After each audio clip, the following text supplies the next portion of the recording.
નમસ્કાર વિદ્યાર્થી મિત્રો, આજે આપણે ધોરણ 7 વિષય વિજ્ઞાન અને ટેકનોલોજીમાં પાઠ 17 જંગલો આપણી જીવાદોરી વિશે અભ્યાસ કરીશું.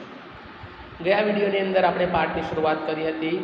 એમાં પ્રોફેસર અહેમદ અને કેટલાક બાળકો જંગલોની મુલાકાતે જાય છે એના વિશે વાત કરી હતી. બરાબર, જ્યારે એ જંગલોની મુલાકાત લે છે તો એમને જંગલની અંદર ઘણા બધા વિવિધ પ્રકારના પશુ પક્ષી પ્રાણીઓ વગેરે એમને જોવા મળે છે. બરાબર, આના વિશે આપણે વાત કરી હતી. હવે આજે આપણે આગળ જોવાના છે. તો અહીં આપણને એક ચિત્ર આપેલું છે. જો જંગલો આપણને કઈ રીતે ઉપયોગી બને છે, તો કે જુઓ, જંગલોમાં રહેલી વનસ્પતિ સૂર્યપ્રકાશની હાજરીમાં ખોરાક બનાવે ત્યારે ઓક્સિજન મુક્ત કરે છે અને કાર્બન ડાયોક્સાઇડનું શોષણ કરે છે, અને આ રીતે સજીવોને ઉપયોગી એવો ઓક્સિજન પૂરો પાડે છે. તો આ રીતે જંગલ આપણને ખૂબ જ ઉપયોગી છે. એ ઉપરાંત આપણે શીખી ગયા હતા કે જંગલોમાંથી આપણને મધ, મીણ, લાખ, બરાબર, ફર્નિચર માટે લાકડું, બળતણ માટે લાકડું, આ રીતે ઘણી બધી રીતે જંગલો આપણને ઉપયોગી બનતા હોય છે. આ વાત આપણે શીખી ગયા હતા. હવે આગળ જોઈએ. પ્રોફેસર અહેમદે બાળકોને જમીન પરથી એક પર્ણ ઉઠાવીને બહિર્ગોળ કાચમાં નિહાળવા કહ્યું. તેમને તેમાં નાની ફૂગ એટલે કે મશરૂમ જોવા મળી. હવે આ બાળકો સાથે પ્રોફેસર અહેમદ જંગલમાં ફરતા હોય છે ત્યારે પ્રોફેસર અહેમદે શું કર્યું, તો કે જંગલમાં એક સૂકું પાંદડું હતું, બરાબર, એ ઉઠાવ્યું અને બિલોરી કાચ વડે એ પાંદડાનું અવલોકન કરવા માટે બાળકોને કહ્યું. તો બાળકોએ જોયું તો એ પાંદડાની અંદર શું હતું, ફૂગ આવી ગઈ હતી, એટલે કે મશરૂમ એમને જોવા મળી. તેઓને નાના જીવજંતુઓનું સૈન્ય પણ જોવા મળ્યું, જેમ કે કીડીઓ, ઢાલિયા, જીવડા વગેરે પણ તેમને જોવા મળ્યા. તો આ જંગલની અંદર આ રીતના કેટલાક સૂક્ષ્મ જીવજંતુઓ પણ સડી ગયેલા પાંદડાઓની અંદર આપણને જોવા મળે છે. તમને નવાઈ લાગી, આ સજીવો તેમાં કેવી રીતે જીવતા હશે? બરાબર, જે આ બધા ફૂગ સૂક્ષ્મ જીવજંતુઓ છે એ અંદર કેવી રીતે જીવતા હશે? આપણને નવાઈ લાગશે. ત્યારે પ્રોફેસર અહેમદ સમજાવ્યું કે નરી આંખે સરળતાથી જોઈ શકાતા સજીવો ઉપરાંત પણ સૂક્ષ્મ જીવો જમીનની અંદર રહેલા હોય છે. કેટલાક સજીવો આપણે સૂક્ષ્મ જીવજંતુઓ જમીનની ઉપર પાંદડાઓમાં જોઈ શકીએ છીએ, જ્યારે કેટલાક સૂક્ષ્મ જીવજંતુઓ તો એવા હશે કે જેને આપણે નરી આંખે એટલે કે પ્રત્યક્ષ રીતે જોઈ શકતા નથી, તેમ છતાં એ જમીનની અંદર હાજર રહેલા હોય છે. પહેલીને આશ્ચર્ય થયું કે ફૂગ અને સૂક્ષ્મ જીવો શું ખાતા હશે. એટલે એણે પ્રોફેસર અહેમદને પ્રશ્ન કર્યો કે આ જે નાના નાના સૂક્ષ્મ જીવજંતુઓ હોય છે એ શું ખાતા હોય છે. ત્યારે પ્રોફેસર અહેમદ જવાબ આપે છે કે આ સૂક્ષ્મ જીવજંતુઓ શું કરે છે, મૃત વનસ્પતિ એટલે કે વનસ્પતિના જે મૃત ઘટકો હોય, પાંદડાઓ હોય, સડી ગયેલા લાકડાઓ હોય, અથવા તો પ્રાણીઓના શરીર, મૃત શરીર હોય તો એમની પેશીઓ ઉપર એ નભે છે. એટલે કે આ મૃત સજીવોના જે ઘટકો હોય એનો એ ખોરાક તરીકે ઉપયોગ કરતા હોય છે અને તેમને ઘેરા રંગના સેન્દ્રિય પદાર્થમાં ફેરવે છે. તો આ રીતે આ સૂક્ષ્મ જીવજંતુઓ પોતાનો ખોરાક મેળવતા હોય છે. તમે સેન્દ્રિય પદાર્થ વિશે આગળના પ્રકરણ 9માં શીખી ગયા હશો. બરાબર, કે જમીનમાં કયા સ્તરમાં સેન્દ્રિય પ્રમાણ સૌથી વધારે જોવા મળે છે. આપણે જમીન પાઠની અંદર શીખી ગયા કે જમીનનું જે ઉપરનું સ્તર છે એ સ્તર જેમાં શું હોય છે, સેન્દ્રિય પદાર્થોનું પ્રમાણ સૌથી વધારે હોય છે.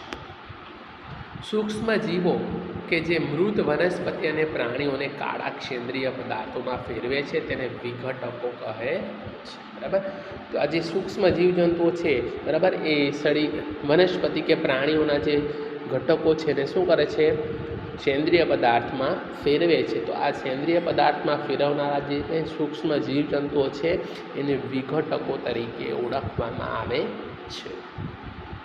આ સૂક્ષ્મ જીવો જંગલમાં ખૂબ જ મહત્ત્વનો ભાગ ભજવે છે. બરાબર, જંગલની અંદર પણ આ સૂક્ષ્મ જીવજંતુઓ વનસ્પતિના મૃત ઘટકોને કોહવાણ કરવા માટે, બરાબર, ઉપયોગી બને છે. પહેલીએ ઝડપથી જમીન પરના મૃત પાંદડાઓ દૂર કર્યા અને તેની નીચેની કાળી માટીનું સ્તર જોયું. એટલે આ બધી વાત પ્રોફેસર અહેમદ બાળકોને સમજાવે છે. એટલે પહેલીએ શું કર્યું હતું કે જમીન પર જે સડી ગયેલા પાંદડા હતા એને દૂર કર્યા અને જમીન જોઈ તો કેવી હતી? એકદમ કાળા કલરની જોવા મળી, એકદમ ફળદ્રુપ જમીન જોવા મળી, જેમાં શું હતું? સેન્દ્રિય પદાર્થોની હાજરી હતી. તો જમીનમાં મૃત વનસ્પતિ અને પ્રાણીઓના પોષક ઘટકો મુક્ત થાય છે. તો આ જે કંઈ પ્રાણીઓના શરીરો કોહવાઈ જાય અથવા તો પાંદડાઓ વનસ્પતિના લાકડાઓ કોહવાઈ જાય, બધું જમીનમાં ભળી જાય, એ જમીનને શું બનાવે છે? ફળદ્રુપ, ઓછી પોષક તત્વોવાળી બનાવે છે. શેલાએ પૂછ્યું, જો પ્રાણી જંગલમાં મૃત્યુ પામે તો શું થતું હશે? બરાબર. ત્યારે બીજી એક છોકરી શેલા, બરાબર, પ્રોફેસર અહેમદને પૂછ્યું કે જંગલમાં ઘણા બધા પ્રાણીઓ રહે છે, તો એ પ્રાણીઓ જ્યારે મૃત્યુ પામતા હોય ત્યારે એમનું શું થતું હશે? ત્યારે પ્રોફેસર અહેમદ જવાબ આપે છે, ત્યારે ટીબુ એમને જવાબ આપે છે કે મૃત પ્રાણીઓને ગીધ, કાગડા, શિયાળ અને જીવજંતુઓ શું કરે છે? ખોરાક તરીકે ઉપયોગ કરે છે. બરાબર. તો કે જંગલમાં કોઈ પ્રાણી મૃત્યુ પામે તો એનું શરીર જંગલમાં પડ્યું હોય તો એવા સંજોગોમાં એ પ્રાણીના મૃત શરીરને ગીધ, કાગડા, શિયાળ જેવા પ્રાણીઓ શું કરે છે? ખોરાક તરીકેનો ઉપયોગ કરે છે. અને આ રીતે પોષક તત્વ ચક્ર ચાલતું જ રહે છે. આથી જંગલમાં કશું જ નકામું નથી. જંગલમાં બધી જ વસ્તુ ઉપયોગી છે. બરાબર. આ મૃત સડી ગયેલા પાંદડાઓ, લાકડાઓ એ પણ ખાતર તરીકે જંગલને ઉપયોગી બને છે. જંગલમાં રહેનારા વિવિધ પ્રકારના પ્રાણીઓ બીજા પ્રાણીઓને ખોરાક પૂરો પાડે છે. મૃત્યુ પામે ત્યારે બીજા પ્રાણીઓ માટે ખોરાક બનતા હોય છે. પહેલીએ પ્રોફેસર અહેમદને યાદ કરાવ્યું કે તેમણે જંગલોને લીલા ફેફસા કેમ છે તે સમજાવ્યું નથી. બરાબર. શરૂઆતમાં આપણે જોઈ ગયા કે પ્રોફેસર અહેમદે કીધું હતું કે જંગલો લીલા ફેફસા છે, એટલે પહેલીએ સમજાવ્યું કે અમને સમજાવો કે જંગલોને લીલા ફેફસા શા માટે કહેવામાં આવે છે. ત્યારે પ્રોફેસર અહેમદ એમને સમજાવે છે કે વનસ્પતિઓ પ્રકાશ સંશ્લેષણ દ્વારા ઓક્સિજન મુક્ત કરે છે. વનસ્પતિ જ્યારે ખોરાક બનાવે દિવસે સૂર્યપ્રકાશની હાજરીમાં, ત્યારે વાતાવરણમાં શું કરે છે? ઓક્સિજન મુક્ત કરે છે. અને એ ઓક્સિજનનો ઉપયોગ પ્રાણીઓ શ્વસન માટે કરતા હોય છે. એટલે આ પ્રાણીઓને શ્વસન માટે ઓક્સિજન કોણ પૂરો પાડે છે? વનસ્પતિઓ પૂરા પાડે છે. એ ઉપરાંત વૃક્ષો વાતાવરણમાં ઓક્સિજન અને કાર્બન ડાયોક્સાઇડનું પ્રમાણ એટલે કે સંતુલન પણ જાળવી રાખે છે. બરાબર. તો આ રીતે જંગલો ખૂબ જ ઉપયોગી હોવાથી જંગલોને શું કહેવાયા છે? લીલા ફેફસા કહેવાયા છે. તો આ રીતે વનસ્પતિ, જંગલોમાં રહેલી વનસ્પતિ શું કરે છે? ઓક્સિજનનું પ્રમાણ મુક્ત કરે છે, કાર્બન ડાયોક્સાઇડને શોષી લે છે અને વાતાવરણમાં ઓક્સિજન અને કાર્બન ડાયોક્સાઇડનું પ્રમાણ જાળવી રાખે છે. એટલે જંગલોને લીલા ફેફસા કહેવામાં આવ્યા છે. અહીંયા આખું આપણને ચક્ર આપેલું છે. જો વનસ્પતિ O2 એટલે કે ઓક્સિજન વાતાવરણમાં મુક્ત કરશે, એ ઓક્સિજનનો ઉપયોગ પ્રાણીઓ કરશે અને પ્રાણીઓ કાર્બન ડાયોક્સાઇડ બહાર કાઢશે, એ કાર્બન ડાયોક્સાઇડ પાછું કોણ શોષણ કરી લેશે? વનસ્પતિઓ શોષણ કરી લેશે. એટલે આ રીતે ઓક્સિજન અને કાર્બન ડાયોક્સાઇડનું ચક્ર વાતાવરણમાં ચાલતું રહેશે અને બંનેનું પ્રમાણ જળવાઈ રહેશે. બાળકોએ આકાશમાં વાદળો બનતા જોયા. બુઝાએ યાદ કર્યું કે તમે ધોરણ 6માં જળચક્રનો અભ્યાસ કર્યો છે. વૃક્ષો મૂળ દ્વારા પાણી લે છે અને હવામાં બાષ્પ સ્વરૂપે બાષ્પસર્જનની ક્રિયા દ્વારા પાણી મુક્ત કરે છે. આપણે ધોરણ 6માં વાદળ કેવી રીતે બને, વરસાદ કેવી રીતે પડે, જળચક્ર કઈ રીતે થાય એ બધું શીખી ગયા. એ ઉપરાંત આપણે શીખી ગયા હતા કે વનસ્પતિ પણ શું કરે છે? બાષ્પોત્સર્જન, ઝીણી ઝીણી બાષ્પ એટલે કે ભેજ વાતાવરણમાં મુક્ત કરે છે. જો વૃક્ષો થોડા હોય તો જળચક્ર ઉપર પણ શું અસર થાય? બરાબર. જો વૃક્ષો ન હોય તો પણ જળચક્ર ઉપર એની ઘણી અસર થઈ શકે છે. ટીબુએ કહ્યું, જંગલો માત્ર વનસ્પતિ અને પ્રાણીઓનું જ ઘર નથી, તેમાં ઘણા લોકો પણ રહે છે. તેમના ઘણા જુદી જુદી જાતના લોકો રહે છે. ટીબુએ સમજાવ્યું કે આ લોકો મહદઅંશે જંગલો ઉપર જ નિર્ભર છે. જંગલો તેમને ખોરાક, રહેઠાણ, પાણી અને દવા પૂરી પાડે છે. ત્યારબાદ આગળ જતાં ટીબુ કહે છે કે જંગલ એ માત્ર વનસ્પતિ અને પ્રાણીઓ માટે જ રહેઠાણ કે ઘર પૂરું પાડતું નથી. જંગલની અંદર ઘણા લોકો પણ રહે છે અને એમનું જીવન તો આખું શાના ઉપર હોય છે? જંગલ ઉપર જ આધારિત હોય છે. જંગલમાં રહીને જ એ લોકો પોતાનું જીવન ચલાવતા હોય છે. એ લોકોને જંગલમાંથી જ ખોરાક પણ મળતો હોય, રહેઠાણ, પાણી, ઔષધિ, દવા, આ બધું એમને ક્યાંથી મળે છે? જંગલમાંથી જ મળે છે. તેઓ પાસે ઘણી જડીબુટ્ટીઓનું પરંપરાગત જ્ઞાન પણ હોય છે અને કેટલાક લોકો તો જંગલમાં વર્ષોથી રહેતા હોય એટલે એમને કેટલીક વિવિધ પ્રકારની જડીબુટ્ટીઓ વિશે પણ ઘણી બધી માહિતી, જાણકારી હોય છે. જ્યારે બૂજો નાના ઝરણામાંથી પાણી પી રહ્યો હતો ત્યારે તેણે કેટલાક હરણોને ઝરણું પાર કરતા જોયા. અને બૂજો એ જંગલની અંદર એક નાનું ઝરણું હતું, ત્યાં પાણી પીવા જાય છે અને ત્યાં પાણી પીતા એણે જોયું કે હરણોનું એક ઝુંડ પાણીના ઝરણાને પસાર કરતું હતું એવું એણે જોયું. તેઓ ગીચ ઝાડીમાં તરત જ અદૃશ્ય થઈ ગયા અને આ હરણો તરત જ પેલી ગીચ ઝાડી જંગલ હતું એટલે એમાં શું થઈ ગયા? અદૃશ્ય થઈ ગયા. તો આ ગીચ ઝાડી અને ઊંચું ઘાસ આ પ્રાણીઓને ખોરાક અને રહેઠાણ પૂરું પાડે છે, તેમજ જંગલમાં રહેતા માંસાહારી પ્રાણીઓથી તેમને બચાવે છે. તો આવા નાના નાના પ્રાણીઓ જંગલોમાં રહે છે, એમને રહેઠાણ પણ મળે છે, ઘાસ જેવા મેદાનોની અંદર ખોરાક પણ મળે છે, સાથે સાથે જે હિંસક પ્રાણીઓ છે, વાઘ, સિંહ જેવા પ્રાણીઓથી એને છુપાવવા માટે, બરાબર, પોતાના જીવને બચાવવા માટે પણ આ રીતે જંગલ એમને ઉપયોગી બનતા હોય છે. ટીબુએ ધીમેથી જંગલના તળિયે જોયું. તેણે બાળકોને બોલાવ્યા અને કેટલાક પ્રાણીઓના મળ બતાવ્યા. હવે આગળ જતાં ટીબુએ બધા બાળકોને પોતાની પાસે બોલાવ્યા અને કહ્યું કે જુઓ, આ અલગ અલગ પ્રકારના પ્રાણીઓના મળ છે. તેણે જુદા જુદા પ્રાણીઓના મળનો તફાવત પણ સમજાવ્યો. પ્રોફેસર અહેમદે સૂચવ્યું કે જંગલના અધિકારીઓ કેટલાક પ્રાણીઓની હાજરી તેમના મળ અને પગલાંના નિશાનથી ઓળખી શકે છે, બરાબર.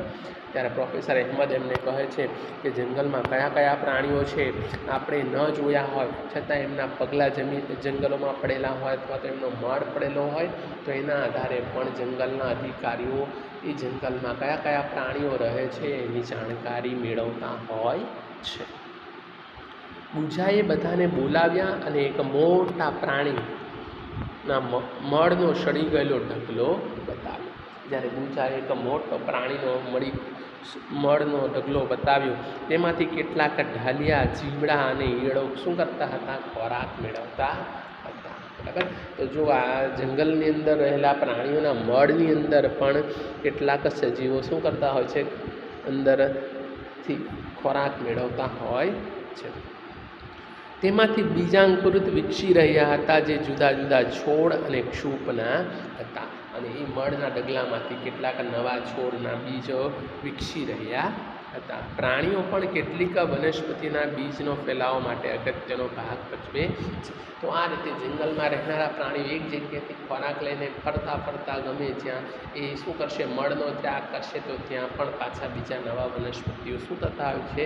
ઉગી નીકળતા હોય છે અને આ રીતે બીજનો ફેલાવો કરતા હોય છે. તો આ રીતે પ્રાણીઓ જંગલની વૃદ્ધિમાં અને વિકાસ માટે જરૂરી બને છે. પ્રાણીઓનો સડી ગયેલો મળ પણ બીજાંકુરિતને પોષણ પૂરું પાડે છે અને આ પ્રાણીઓના જે મળ છે એ પણ બીજને ઉગવા માટે, બરાબર, એને ઉપયોગી બને છે. તેમ પ્રોફેસર અહેમદે બાળકોને સમજાવ્યું. આ સાંભળીને બુજાએ પોતાની નોંધપોથીમાં નોંધ્યું કે વનસ્પતિની વિવિધ જાતિઓને વિકસાવવાથી જંગલો તૃણાહારીઓને ખોરાક અને રહેઠાણ માટેની તકો પૂરી પાડે છે. તો આ રીતે આપણે જોઈએ તો જંગલોમાં રહેનારા વનસ્પતિઓ ઘાસ ખાનારા પ્રાણીઓને રહેઠાણ પણ પૂરું પાડે છે, ખોરાક પણ પૂરું પાડતા હોય છે. અહીં આપણને દિવાલમાં ઉગી નીકળેલું એક છોડ જોવા મળે છે.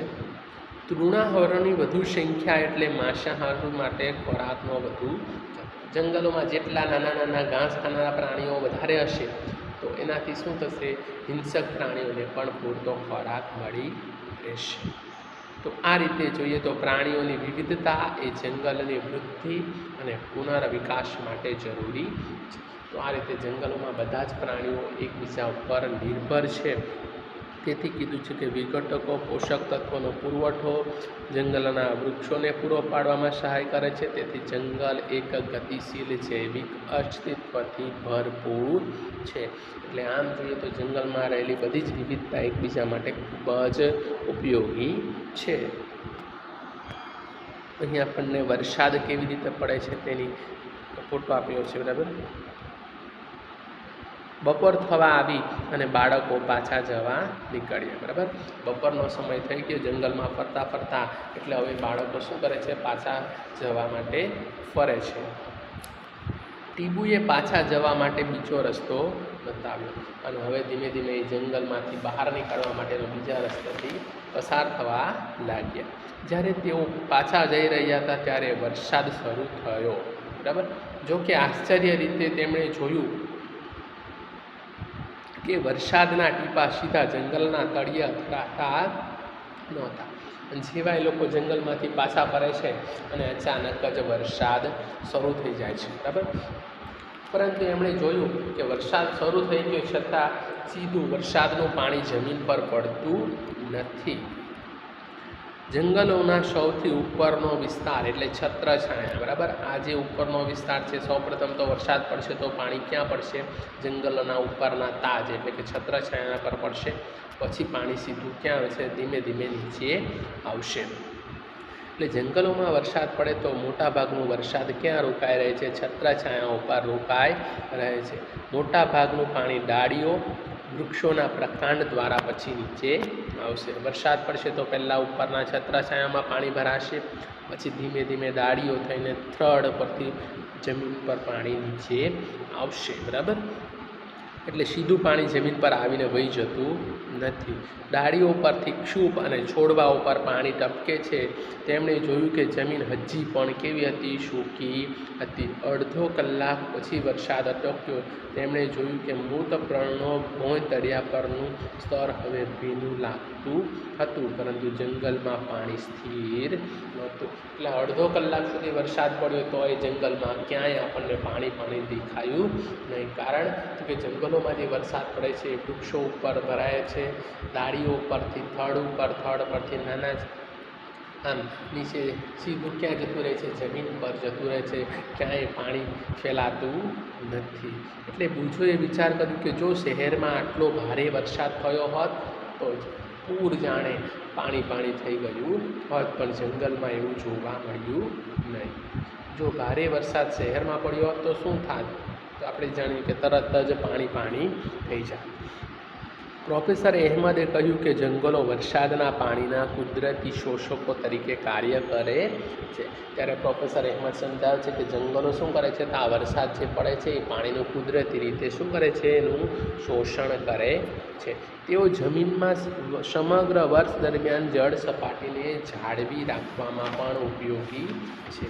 અને વરસાદ પડે છે એ પાણીનું સીધું શોષણ કરીને એને ક્યાં? જમીનમાં નીચે ઉતારે છે અને આ રીતે જમીનની અંદર રહેલી પાણીની સપાટી વધારવામાં ઉપયોગી બને છે. તેમજ જંગલો પૂરને અટકાવવાનું નહીં, પરંતુ ઝરણાઓમાં પાણીનું પ્રમાણનું વહનનું નિયંત્રણ પણ કરે છે, જેથી આપણને સ્થિર પાણીનો પુરવઠો મળી રહે છે. તો બીજી તરફ જો વૃક્ષો ન હોય તો વરસાદ સીધો જમીન પર પડે અને નજીકના વિસ્તારમાં શું થઈ જાય? પૂર આવી જાય. તો આ રીતે જંગલો ખૂબ ઉપયોગી છે. એક તો વરસાદના પાણીને વહી જતું અટકાવે છે, જમીનની અંદર નીચે ઉતારે છે, ભૂગર્ભ જળની સપાટીમાં વધારો કરે છે, તેમજ પૂર જેવી પરિસ્થિતિઓને અટકાવે છે. તેમજ જમીનનું ધોવાણ પણ અટકાવે છે. વૃક્ષોના મૂળ સામાન્ય રીતે જમીનને જકડી રાખે છે, તેથી જમીનનું ધોવાણ પણ થતું નથી. તો આ રીતે જંગલો ખૂબ જ ઉપયોગી છે. બાળકોએ પાછા ફરતા ટીબુના ગામમાં 1 કલાક પસાર કર્યો. હવે ધીમે ધીમે એઓ જંગલોમાંથી પાછા ફરે છે અને ટીબુના ગામમાં જાય છે. ત્યાં 1 કલાક સુધી એવો રહે છે. ગામનું વાતાવરણ ખૂબ જ ખુશનુમા હતું. ગામની અંદર જંગલની અંદર રહેલું ગામડું છે એટલે વાતાવરણ કેવું હતું? ખૂબ જ ખુશનુમા એટલે કે તાજગી ભર્યું હતું. ઠંડી ઠંડી હવા, સારો વરસાદ મળે છે, ઠંડી હવા છે, અવાજનું પ્રદૂષણ બિલકુલ નથી. જંગલમાં એકદમ શાંત વાતાવરણવાળું ગામડું હતું એટલે આજુબાજુનો હાઈવેનો અવાજ પણ એ જંગલો શું કરતા હતા? શોષી લેતા હતા. આવા ગામની અંદર એ બાળકો જાય છે. બાળકો ગામના ઇતિહાસ વિશે શીખ્યા, બરાબર, અને ત્યાં જઈને એ બાળકોને ગામના ઇતિહાસ વિશે માહિતી આપવામાં આવે છે. આશ્ચર્યચકિત થયા કે ગામ અને કૃષિ ક્ષેત્રે 60 વર્ષ પહેલાં જંગલનો કેટલોક ભાગ સાફ કરીને બનાવવામાં આવ્યો હતો. ટીબુના દાદા એ બાળકોને કહે છે કે આજથી લગભગ 60 વર્ષ પહેલાં અહીં પણ જંગલ જ હતું. એ જંગલોના વૃક્ષો કાપીને આ ગામડું બનાવવામાં આવ્યું. ટીબુના દાદા કહે છે કે તેઓ જ્યારે નાના હતા ત્યારે ગામ અત્યારે જેટલું મોટું નહોતું, બરાબર. ત્યારે તો ગામડું ખૂબ નાનું હતું, પણ જેમ જેમ ગામમાં વસ્તી વધતી ગઈ એટલે જંગલો કપાતા ગયા, બરાબર, ઘર અને ઘરો બનતા ગયા. તેમજ રોડ, બહુમાળી મકાનો, ઉદ્યોગોનો વિકાસ અને લાકડાની જરૂરિયાતને કારણે લોકોએ શું કર્યું? જંગલો કાપતા ગયા અને ગામડું મોટું થતું ગયું અને જંગલો નાશ પામતા ગયા. તો એ વાતથી ખુશ નથી કે જંગલોનું પુનઃસર્જન થઈ રહ્યું નથી અને વધુ પડતા પ્રાણીઓના ચારાના લીધે પણ વૃક્ષોને કાપવામાં આવે છે, બરાબર. તો આજે હવે ધીમે ધીમે જંગલો કપાઈ રહ્યા છે. લોકોની વસ્તી વધતી ગઈ એટલે ઘર બનાવવા માટે લોકો જંગલો કાપવા લાગ્યા. કેટલાક લોકો ખેતી કરવા માટે જંગલો કાપતા હતા. તો ગામની અંદર આજુબાજુમાંથી કોઈ રસ્તો પસાર થતો હોય તો એના માટે જંગલો કાપવામાં આવ્યા. તેમજ કેટલાક લોકો પ્રાણીઓ પશુપાલન કરે છે તો એ જંગલમાં ચારવા માટે લઈ જાય છે અને એના કારણે પણ પશુઓ નવા નવા છોડ ઘાસચારામાં ઉપયોગ કરે છે અને એના કારણે નવા છોડ ઉગતા નથી અને આ રીતે જંગલો નાશ થઈ રહ્યો છે. એનું પુનઃસર્જન થઈ રહ્યું નથી. પ્રોફેસર અહેમદે કહ્યું કે જો આપણે ડહાપણથી કામ લઈશું તો જંગલોને, પર્યાવરણને સાચવી શકીશું તથા એનો વિકાસ થઈ શકશે. ત્યારે પ્રોફેસર અહેમદ કહે છે કે આપણે જો સાવચેતીપૂર્વક, બુદ્ધિપૂર્વક આપણે એનો ઉપયોગ કરશું તો જ આપણે જંગલોને બચાવી શકશું, બરાબર. બાળકોએ તેને લગતા કેટલાક ચિત્રો પણ બનાવ્યા. મુલાકાતને અંતે પ્રોફેસર અહેમદે બાળકોને જંગલનું મહત્ત્વ વિશે પૂછ્યું. તો આ રીતે બાળકોને જંગલનું મુલાકાત બાદ અંતે પ્રોફેસર અહેમદ બાળકોને જંગલનું મહત્ત્વ વિશે પૂછે છે કે જંગલો આપણને કઈ રીતે ઉપયોગી બને છે. ત્યારે બાળકો જવાબ આપે છે કે જંગલો આપણને ઓક્સિજન આપે છે, તે જમીનોને બચાવે છે, તે વિશાળ વર્ગના મોટા સંખ્યામાં રહેલા પશુ પક્ષી પ્રાણીઓને રહેઠાણ પૂરું પાડે છે. જંગલો નજીકના વિસ્તારમાં વરસાદ લાવવામાં પણ મદદરૂપ બને છે. તેમજ જંગલો ઔષધિઓ, વનસ્પતિ, લાકડું અને ઘણી ઉપયોગી પેદાશો જેમ કે મધ, મીણ, લાખ, ગુંદર જેવી વસ્તુઓ પણ આપણને પૂરી પાડે છે. તેથી આપણે જંગલોની જાળવણી કરવી જોઈએ. તો આ બધું મહત્ત્વ બાળકોને સમજાયું, બરાબર. તો આ રીતે આપણને જંગલો ખૂબ જ ઉપયોગી છે. અહીં આપણને જો એક ચિત્ર આપ્યું છે કે જંગલો ન હશે તો શું થશે? પ્રદૂષણનું પ્રમાણ દિવસે દિવસે વધતું જશે. અહીં પહેલું ચિત્ર જુઓ કે જંગલો હશે તો વાહનોમાંથી જે ધુમાડો નીકળે છે એ શું કરશે? વનસ્પતિ શોષણ કરી લેશે અને વાતાવરણને શુદ્ધ કરી નાખશે. પણ જો જંગલો કપાઈ જશે અને ફેક્ટરીઓ બનશે તો પછી પ્રદૂષણનું પ્રમાણ વધતું જશે. જો જંગલો અદૃશ્ય થઈ જાય તો હવામાં કાર્બન ડાયોક્સાઇડનું પ્રમાણ વધી જાય અને પરિણામે શું થશે? પૃથ્વી પર તાપમાન વધતું જશે. ત્યારબાદ બીજું ચિત્ર આપણને આપેલું છે. જો વૃક્ષો અને વનસ્પતિ વિના પ્રાણીઓને ખોરાક અને રહેઠાણ મળશે. જો જંગલો હશે તો એના ઉપર પશુ પક્ષી પ્રાણીઓ રહીને પોતાનું રહેઠાણ કરશે, પણ જો વૃક્ષો સુકાઈ જશે અથવા તો કપાઈ જશે તો પછી પશુ પક્ષી પ્રાણીઓનું રહેઠાણ છીનવાઈ જશે, બરાબર. ત્યારબાદ ત્રીજું છે વૃક્ષોની ગેરહાજરીમાં જમીન જલ ધારણ શક્તિ ગુમાવે છે જેથી પૂર આવે છે, બરાબર. વૃક્ષો ઉપર જમીન પર વૃક્ષો ન હશે અને સીધો વરસાદ જમીન પર પડશે તો શું થશે? જમીન પર પછી પૂર આવવાની સંભાવનાઓ વધી જશે, બરાબર છે, અને પાણીનું શોષણ થશે નહીં. વન નાબૂદી આપણા જીવન અને પર્યાવરણને ભયજનક સ્થિતિમાં મૂકે.